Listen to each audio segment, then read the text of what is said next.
let's jump in. And Yeah. Dr. Ashley, why don't you start Yeah. with the very first principle of Yep. intuitive eating? Okay. And we're then going to parallel that to how to apply it to intuitive feeling. Yeah. So the first principle, I think, is the one that we really targeted in our previous discussion, which is reject the diet mentality, right? So before you can step into intuitive eating, or as we're talking about today, intuitive feeling, you've got to break out of the diet mentality. And so breaking out of the emotional dieting mentality, which is some emotions are good, some emotions are bad, right? I'm going to try to restrict my emotions and just be fine and be even keel and be happy, and really try to just ignore or suppress those emotions that are distressing or kind of messy in nature, or maybe unpleasant to both yourself and the people around you. Julie? Oh, I didn't know if you wanted to add to that. I thought you were doing a fantastic job, so I was just listening. Would you like to add anything to that? Well, I was actually getting ready for the next principle if you want to know the truth.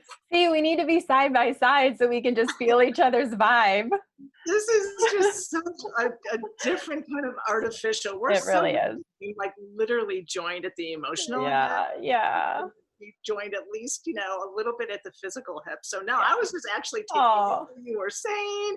I was kind of conceptualizing my next point. you're so funny. You're so funny. Yeah, I think, the last video cast, if you haven't had a chance to watch it, not the last week's, because that was our Q&A, but the one prior to that, which I believe was April 1st, is where we talk about rejecting the emotional dieting mentality and really stepping into a place where you are willing and able to hold a space for all of your emotions, just like in intuitive eating, holding a space for all foods to fit. Yeah. So I will add something to that. Okay. So now that I had a little bit of space to regroup. So when we talk about rejecting the dieting mentality, I mean, this comes really into family of origin, right? Because if we're talking about feelings, and let's say that you grew up with a belief system, right, that said, hey, if you're a boy and you cry, you're a wuss, right? Or if you are crying all the time and you're highly sensitive, somehow that is weak, or you're just too sensitive. Right. So these are all kind of feeling mentalities, right? If I cry too much, people are going to see me as I'm weak. They're going to think that I'm too sensitive. I can't be the strong, empowered soul. So starting to question that feeling mentality, saying that we were given all feelings, the full spectrum of emotions. And we really want to start shifting to looking at those emotions with wonderful neutrality. Okay. No judgment on those emotions at all. And instead to embrace them with curiosity, right? The goal is not to judge and therefore deny. The goal is to be able to be aware of, explore it with curiosity, and then ultimately be able to respond to it. Absolutely. And dieting mentality, in the traditional sense, will really, try to lead people to believe that if you are, um, disciplined with your food, if you are, somehow good in terms of how you're managing your eating or managing your weight, that you are better, right? That you are, prettier, that you are more worthy, that you're more disciplined. And so I think we can really translate that over to emotional dieting as well, that if you are somehow able to control your emotions and not let them get out of hand and, not get overwhelmed by your emotions, then, somehow that makes you better. That's what emotional dieting mentality would tell you. And we have to question and debunk that, right? Yeah. Fantastic. So Okay. let's move on to the next principle, Yes. and that is honoring your hunger. Right. Okay, so in intuitive eating, when you notice that you have a physical sensation of hunger, it doesn't matter if it's 10 a.m. in the morning or 10 p.m. in the evening, it doesn't have to be during lunchtime or breakfast. We want you to be able to say, my body is physically giving me the sensation of hunger. Therefore, I need to eat, right? There should be no judgment of that and then no denying of your need to feed your body. Mhm. So it's the same principle with feelings and with emotions. We Right. want to honor your emotions instead of stepping in and questioning, like, should I be angry about this? Would this person be angry about this situation? Right? Because that's all those judgments. Is it time to be angry? Is it appropriate to be angry? Is it okay to express that anger? What we want to do instead is say, I'm angry. Right. I wonder what that Mhm. means. And then I wonder what I need to do with it. Right. Okay. And we can then choose what we do with it. We want it to be something that's healthy from an emotional processing. Like we might, you know, emote about that feeling within ourselves. We might do some journaling about it. We might talk to a good and trusted friend to try to understand it. Right. But we're going to do something with the emotion. We're not going to question the legitimacy Mhm. of the emotion, because if we do, we are not going to really benefit from the signal of the emotion. Mhm. The emotion saying something's going on for you on a feeling level, and please pay attention to this emotion so that you can understand it, understand the signal of it, and then work it through. That's right. Okay? So being able to do that without fear, without judgment, just honoring it. Mhm. Yeah, and appreciating it for the organic nature of its presence. I think so often people really dismiss the fact that we are feeling creatures. And so, just like we have hunger signals flowing through our body, we have signals that we're tired, that we need to go to the bathroom, that we need to stretch our muscles. We have the same organic signals happening with our emotions, and they're just another piece of data from our body that needs a response, right? And so I loved what you said. We don't want to question whether or not we should respond to this. That's not where we want to go. We want to say, what is this telling me, and what's going to be the most helpful response for my body? So if I'm feeling sadness, what kind of response or expression of that sadness would be most helpful for my system? Yeah. I love that you use the word, it needs a response. Hmm. Okay. Yeah. Because it's our emotions are a signal that says there is something going on that actually needs to be paid attention to. Right. Okay. We don't realize that the benefit is listening to that signal, Mhm. right? And then responding to whatever need that emotion is telling you. Okay. And then going with that so that then it can get resolved, or it can tell you the story that it needs to tell you, right?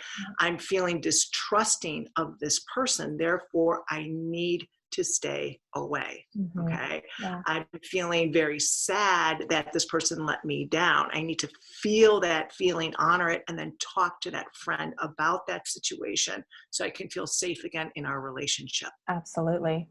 So, there's signals that are actually really important. Feelings are helpful if we allow ourselves to honor that freely and without question. And the other piece that I want to draw the parallel with intuitive eating is, when you are first getting those signals of hunger, they're whispers. They're little like, I'm hungry, feed me, right? And so you give your body some fuel, and then that signal goes away until it organically comes back. But if you don't respond to that signal, right, it turns into a louder and louder roar. And eventually you are starving and you don't care what you eat and you just want anything because you're so ravenous. So the same process is really going to unfold with your emotions if they get ignored and denied and minimized, right? So they can start out as maybe some gentle whispers coming from within. I don't like this. This doesn't feel good. I'm sad. I need some space. But if you ignore that, the emotion grows and it grows and it grows. It can grow. We can start out with something very tender like hurt. When that gets ignored, it can turn into anger, which can turn into rage. That can be like that ravenous hunger. And then you don't care what you say, how you behave, because that emotion is so big and overwhelming. So again, honoring your feelings is about responding to them when you're feeling them initially, so they don't have to get loud and overwhelming to get your attention. Wonderful. Yeah. Absolutely fantastic. Let's go on to the next principle. Yep. Okay. You want to- Principle number 3, again, we've had a couple of people join us. So we're drawing from the intuitive eating principles and really applying them to the intuitive feeling process that we want to teach all of you so that you can break out of the emotional dieting mentality. So principle number 3 is making peace with food. Okay. And making peace with food is really about there's no such thing as good food and bad food, right? All foods fit, there's space for everything. And eating becomes an experience that can be pleasurable for you. It's not stressful. It's not guilt-ridden or, full of judgment. It's about enjoying it and being at peace with you need to feed your body. You need, lots of different nutrients. So we need a lot of variety in what we eat, and we have to feed ourselves on a regular basis. So how do we apply that to intuitive feeling? Well, we are going to make peace with our feelings. We're going to accept that we are emotional creatures. We must feel on a regular basis. We have to feed ourselves throughout the day. And guess what? We have to feel our feelings throughout the day. We can't do this once a week or, whenever it's convenient. We have to do it when our body organically needs to. And then we actually can find some pleasure and some healing in that process. Yeah. And I think when you do that a couple of times, you take the Mhm. risk to walk through that all the way, you will get the experience that it is going to be safe to do that. Because I think that there's just a good amount of fear that says if I eat that food or if I feel that feeling, it's just going to hurt so much or it's going to turn into a binge. I'm going to be out of control. Mhm. So it's so important that although it's really scary, you allow yourself to walk completely through it. That's going to mean walking through some increased agitation or Right. anxiety or fear or feeling out of control to realize that you can get to the other side and it can actually be okay. That's when you're going to stop kind of fearing those foods and fearing those Mhm. emotions so Mhm. that you can be at a place of greater peace. So please Absolutely. remember that this is not going to be a process that's not without some of that agitation. That's just a really normal part of this process.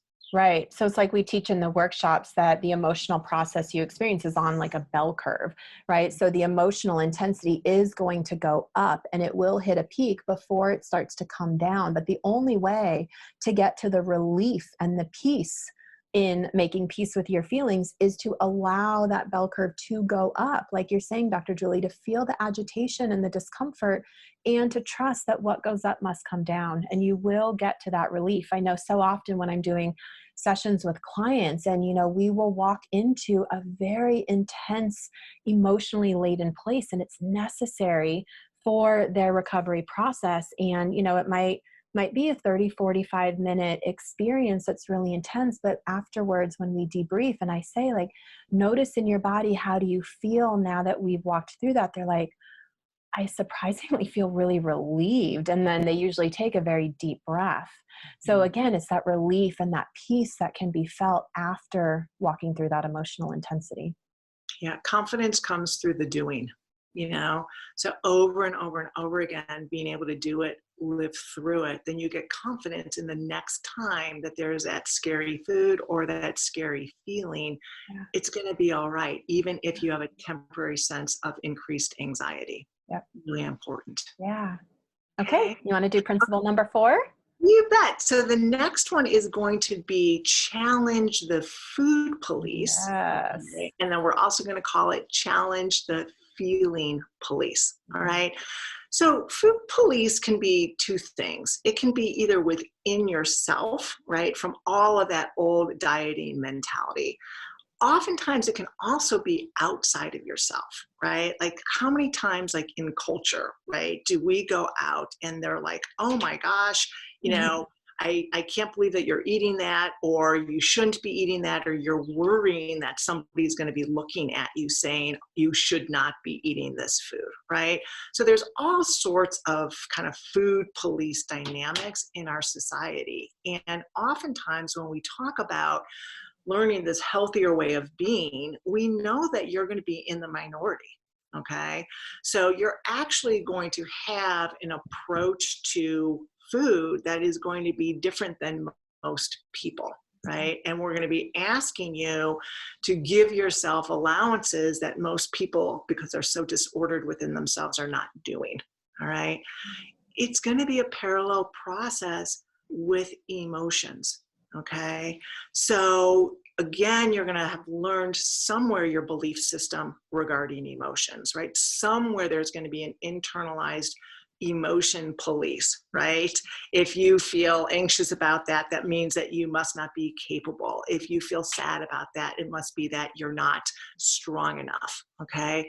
So being able to say within yourself, all emotions are okay. There's no judgment to what my emotions are. It doesn't say anything about my character or myself. They're just signals that are telling me what I need. Okay. And then to challenge others, because others might show up and maybe you're at a family gathering, or maybe you're at a business, meeting, and people are putting judgments on either your feelings or the feelings of others. Okay. So it's going to be this unusual and kind of minority position within yourself to say, it's okay that I am feeling unsure about this. That does not mean that I don't know the material. It's okay that I am feeling overwhelmed. That's kind of normal the night before a big presentation. Okay. Not judging yourself, allowing yourself to not kind of have that emotional police that says you should be feeling this way, in order to be strong or valuable or confident. Okay.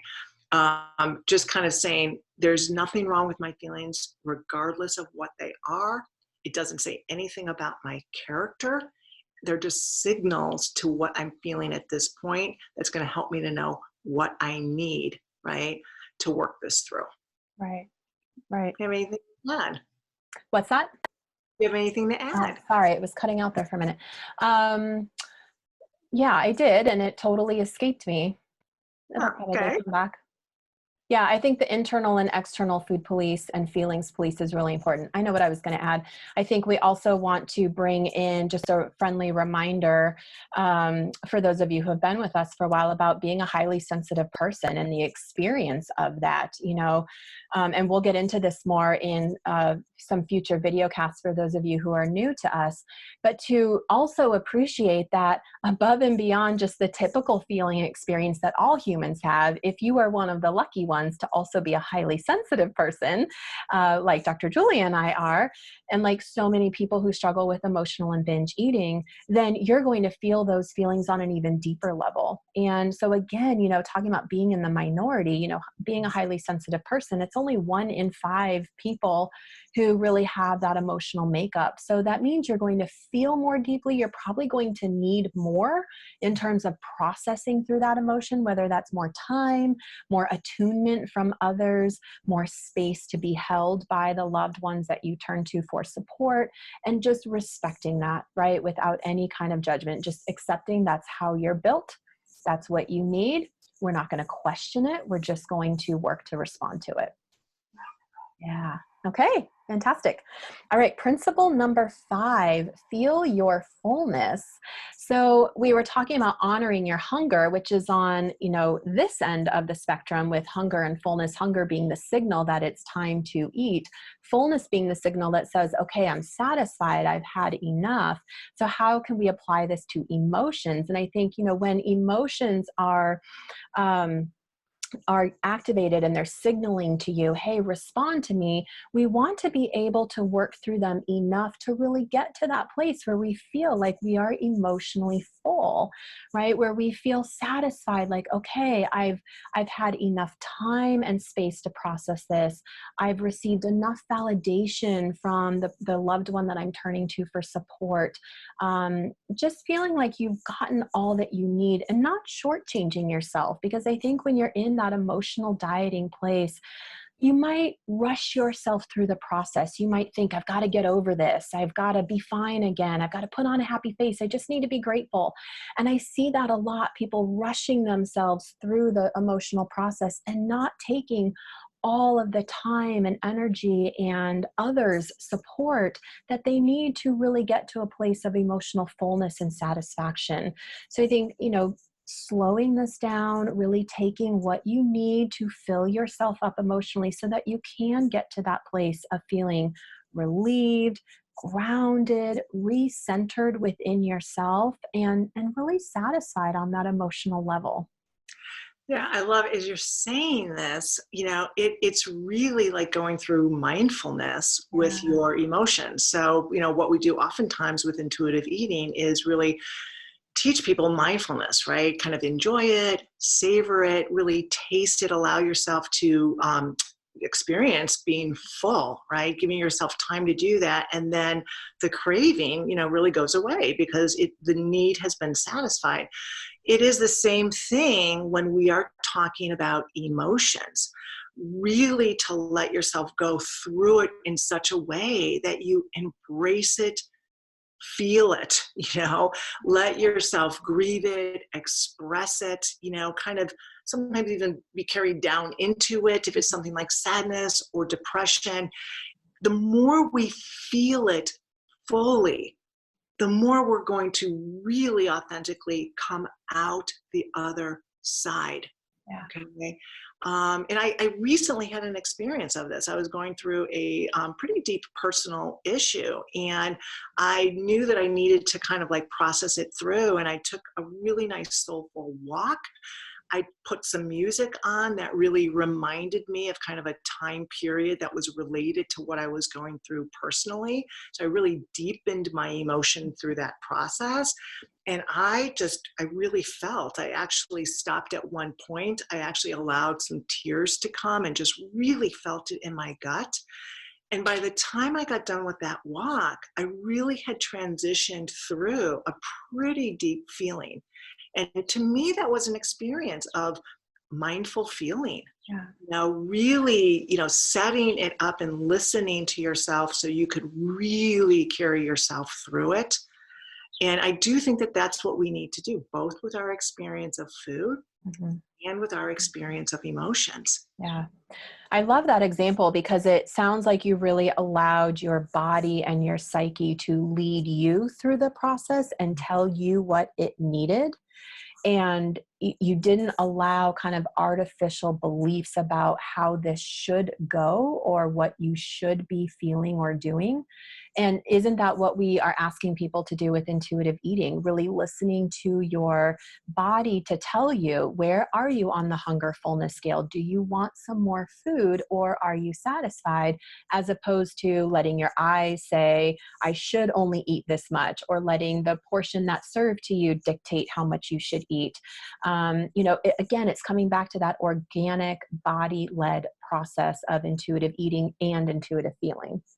Yeah, I think that that's really spot on. It was almost like that intuition Mhm. was leading me. Okay. Mhm. And I just had to follow it. That's I right. didn't have to like think about it. I didn't have to question it. I just had to allow without any kind of judgment and just say, okay, like, this is what I'm doing. I'm going to be listening to Cat Stevens from my childhood because I'm on a soulful walk. I don't care what that means. I just know that it's right. And it actually was.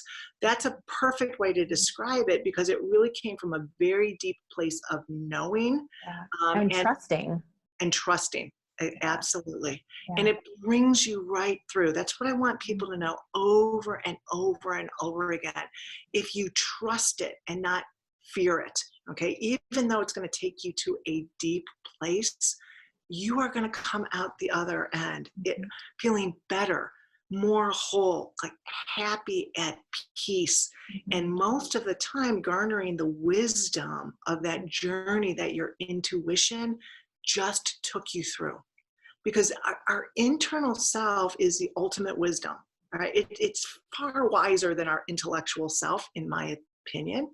And what we need to do is just be connected, be trusting, allow ourselves to go through it, and know that it's not going to overtake us, right? And that's through that experience over and over and over again of allowing yourself to do that. Yeah, it's beautiful. It's a great example that you shared. Thank you. Thank you. Yeah. Okay. What's Okay, next? next. Am I the next one? I got You're lost the in. next one. Okay, so Yep. what is the next one? Okay, so the next one is, it kind of plays within. It's cope Yeah. with your emotions with kindness. So Mhm. this is wonderful because this principle is really acknowledging that within intuitive eating, there is a part that is being driven by emotions. So this is where the wonderful authors of intuitive eating really did a nice bridge to emotions. So we talk all the time about being kind, okay, setting the stage of kindness, compassion, empathy, and support with whatever yourself is bringing forward from either a feeling perspective or from a food perspective. Okay, so how many times do we have a critic, right, that comes in and just ridicules you and judges you and doesn't allow you to respond to those emotions with kindness? Oftentimes the original kind of belief systems were created that way. Maybe there was attachment figures that did that to you. Now you've internalized that, and that's what you're telling yourself. So what we want to be able to do is to take our heart and the same kindness that we extend to others, we really want to embrace ourselves. Mhm. Okay, we really want to say, whatever this is, it's okay. I am going to love and care for myself with kindness. I'm going to support this emotion. I'm going to support this desire for this food, whatever it is. And I'm going to respond to it in a manner that is loving, respectful, and makes me feel like I'm worthwhile. Right. Okay? So we've got to do that with emotions. We have to do that with food. Yeah. Okay? And that's going to help us kind of go through this in a way that is ultimately healing and Mhm. provides us with whatever we need to do to take care of our physical need or our emotional need. Absolutely. And I love this principle being included in the intuitive eating principles.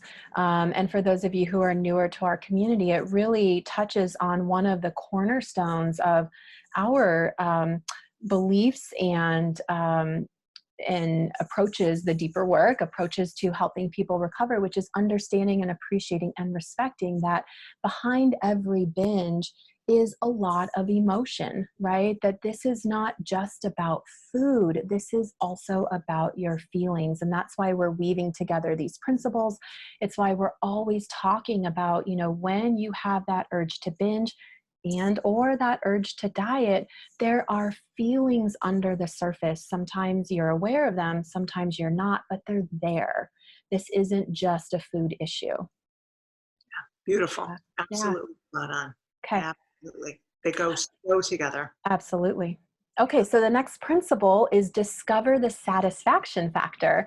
Mm, And I think we've kind of already been touching on this, but I guess what I want to add to the conversation with this principle is that from an intuitive eating perspective, it's really about befriending food and finding pleasure in it and enjoying it and letting it be a positive and beautiful part of your life. It's something you interact with on a daily basis. Don't we want this to be something that's enjoyable? So I really want to transfer that over to understanding your relationship with emotions and, really inviting you to consider befriending your emotions and really enjoying their presence in your life. And some of you may be rolling your eyes thinking, I do not enjoy these. But, truly, truly, truly, when you can respect them as signals signals, and, approach them with compassion and curiosity, like we have said a bazillion times, and, bring no judgment to the table, but simply curiosity. This process that we go through, while it can be uncomfortable temporarily as we move through emotions, the satisfaction that comes, I think, is on so many levels. One, feeling the relief of being able to move through those emotions and come out on the other side, like you were saying, Dr. Julie. But I think satisfaction also comes in this confidence and this sense of empowerment that, whatever emotions get activated in me, I can handle it. I can work through them. I know kind of what the course is for taking care of myself when I'm feeling something. And that is really, really important, especially when we look at things like anxiety or depression, because those can be disorders that sometimes can really arise out of feeling very incompetent when it comes to your emotions and just kind of getting paralyzed by fear. And so being able to understand how your emotions work and really feel the satisfaction in processing through them and trusting that process, I think brings this very satisfying sense of confidence and competence to the process that then arms you to be able to really handle anything that comes your way. Yeah, I think it's beautiful, really. I don't have anything to add because Oh I my think gosh. Okay.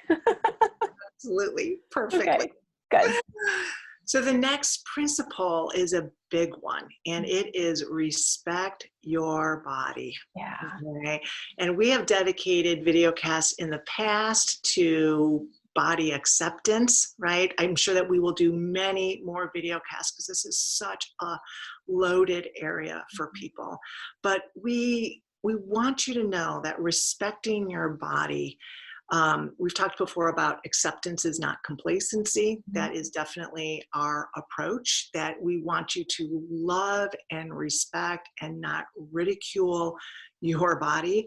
That doesn't mean that you might not want to do healthy, loving behavioral changes that actually take care of your body and help you to feel better in your physical body. So we don't think that those are two mutually exclusive concepts. But the most important point is never, regardless, rejecting your body, never criticizing your body, never disrespecting your body, regardless of its physicality. Yeah. Okay.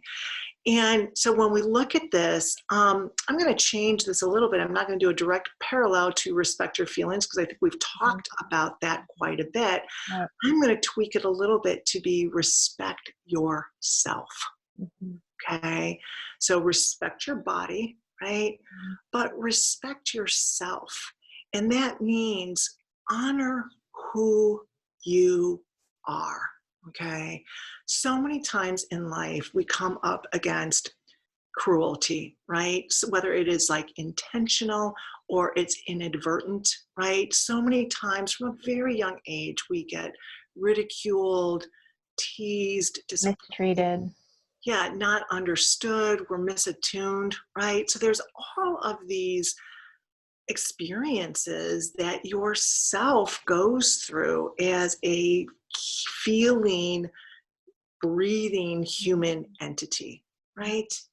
And the most control really that we have is the control that we have within ourselves, right? I can't predict what, the next kind of boss is going to do. I can't predict what's going to happen with this, family member. I can control how I treat myself. Okay. And it might call upon me to do some healing, right? To really work through things so I can embrace myself fully and love myself. That's 100% in your control. And yourself needs a best friend. And maybe that sounds cheesy. I've been definitely accused of being cheesy before. I love it. You cheese away. But yourself needs to be loved, nurtured, embraced, adored, and cherished. Okay. And you are the spirit that can control what yourself receives. So I encourage you to love and cherish yourself. I encourage you to respect and love and accept and have compassion for your body. Okay. That doesn't mean that change might not come if you want it. It actually is a healthier, more effective way to have change, right? We can love ourselves to change as opposed to blame ourselves to change or hate ourselves to change. Okay. Mhm. So be your best friend. Okay. Everyone deserves love. Provide it for yourself. I love it. Beautiful. Thank you for that. Yeah. You're Okay. welcome. Very good. What's Okay. the We next have one? two more principles. So, principle number 9 is movement. Feel the difference. And I think the piece that I like here relative to emotions is, movement is a really powerful way that we can connect with our body, we can connect with our emotions. And as you provided in your example, Dr. Julie, movement is a beautiful way to process through emotions. You and I were at a conference several years ago where there was this fantastic um, eating disorder researcher, and she does lots of brain scan work to understand eating disorders across the spectrum. And, she talked a lot about the use of movement and physical activity as a way to organize the brain and help process through those emotions. So I want to, as you become intuitive feelers, really think about movement as a tool for you to process through those emotions and to allow your body to really feel. And you don't always have to understand in your logical brain, but sometimes the somatic understanding and the movement of that is really important. And the word emotion is emotion. Feelings are energy in motion. And so using movement as a vehicle to help your body and your heart and your psyche process all these feelings that show up on many, many layers is incredibly powerful. So I really want to orient all of you to think about movement in that way. And we are intentionally changing the word because intuitive eating principles actually talk about exercise. And I think that word, it's prickly for people. There can be a lot of trauma around that word exercise. And I think it gets too closely associated with diet, weight loss, burning calories. So we like to use the word movement because it really brings you back to connecting with your body and moving it in ways that feel soulful, healing, loving. And it has absolutely nothing to do with weight loss and dieting and making your body look or be something different. It's really about connecting with your body and allowing the processing on that somatic level. Yeah.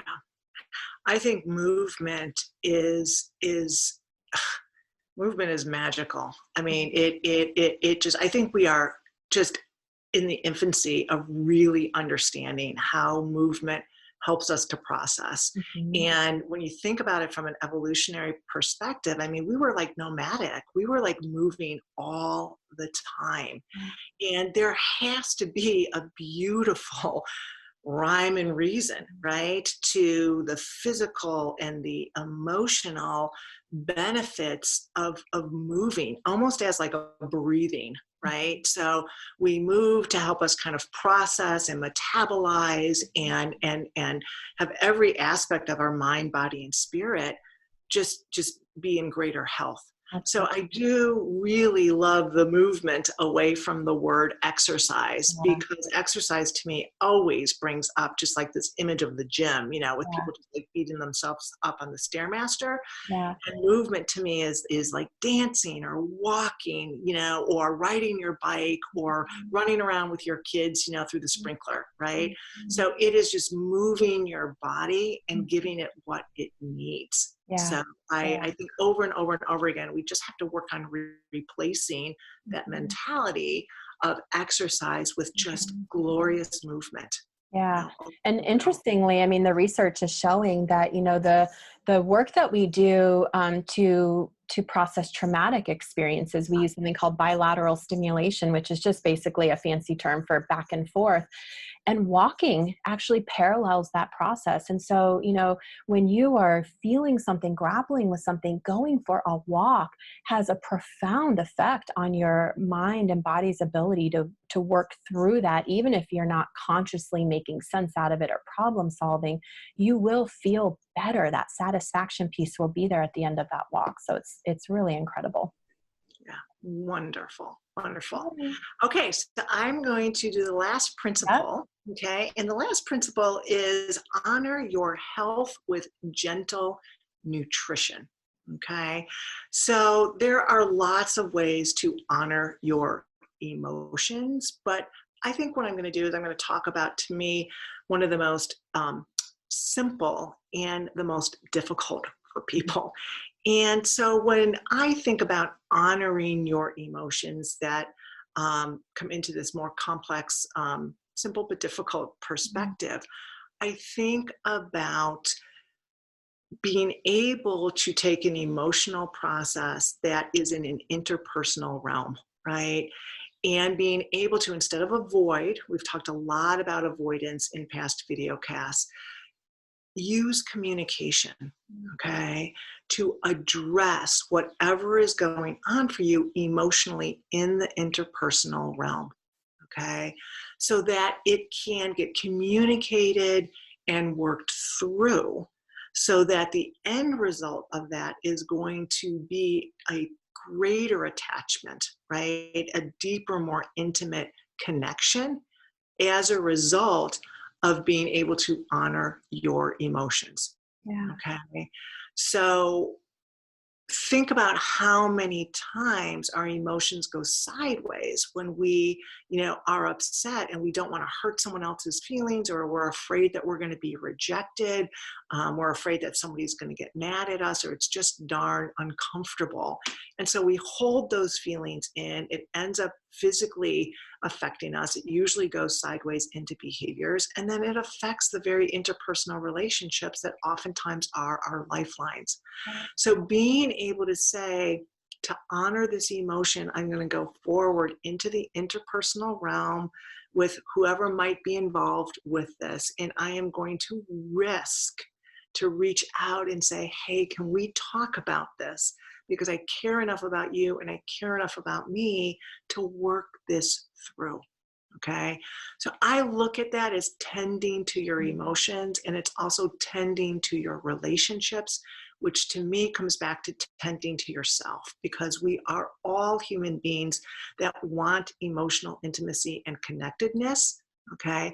And when that process doesn't happen in a healthy way, we usually end up in interpersonal disorder, isolation, feeling disconnected, Yeah. and oftentimes depressed, which then can sometimes lead to overeating behavior. Absolutely. Yeah, that's fantastic. So, so important. And I know we've touched on that so many times in other video casts, and we'll continue to touch on that.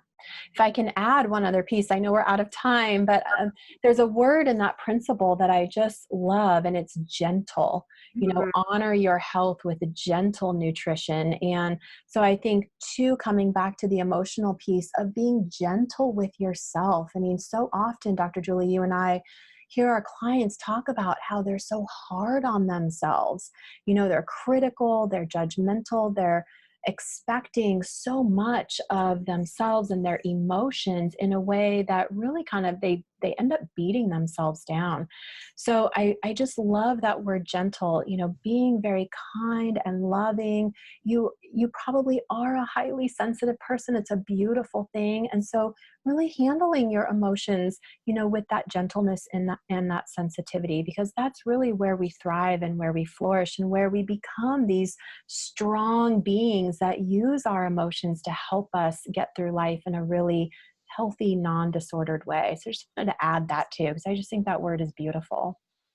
I think we just have to use that word in so many different areas that we talk about. Yeah. Yeah. Gentle, Right. whether it is, being gentle with how you're approaching your body or your Yeah. feelings about your body, right? Mhm. Being gentle with, beginning to go into a space of movement, being gentle with yourself in response to that movement, because that might be difficult at the beginning Right. of it. Right. Being gentle with whatever feelings are coming up, being gentle with the fact that, like you said, you might be a highly sensitive and feeling it even deeper. I love that word, treating yourself gently, Yeah. right? Kindly, with respect, Yeah. right? With the compassion and empathy that it deserves. And from that place, kind of lifting yourself through whatever change or work you need to do, but in a gentle and loving way. That's right. Yeah, it's like medicine to the soul because I think, so many people in this community and clients that we work with come from backgrounds where it was anything but gentle. Right. It was harsh, it was critical, it was alone, it was scary. And so, I mean, so much of the healing is found in the ability to really, care for yourself in that gentle way. So, I just love that word. I think it's so important to this process to becoming not only an intuitive eater, but also an intuitive feeler. So, I think that's a really gentle way to end aw, videocast.